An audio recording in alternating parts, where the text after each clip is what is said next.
Welcome to this technical guide on the Dyson V8. We are Kelatos Informatica, specialists in technical repair. We collect your device from your doorstep, carry out a free diagnosis, and send you a quote before any repair. No phone calls, no trips to the shop. We are based at Calle Joaquín María López 26, Madrid. Convenient, transparent and professional. Link in the description. If your Dyson V8 trigger isn't working, you're not alone. This is a common issue that often arises due to wear and tear or a mechanical fault within the trigger assembly. If left unrepaired, it can lead to further damage, rendering your vacuum cleaner completely unusable. Let's get started on fixing it. For this repair, you will need a Phillips screwdriver, a flathead screwdriver, a replacement trigger, and possibly some tweezers to assist with small components. First, ensure your Dyson V8 is switched off and unplugged. Begin by removing any attachments from the vacuum. Next, locate the screws that hold the casing together.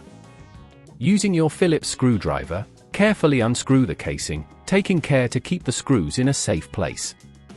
As you gently pull the casing apart, be mindful of any clips that may also be holding it together. Now that you have access to the internal components, locate the trigger mechanism. It's typically positioned towards the back of the handle. Inspect it closely to identify any broken or misaligned parts.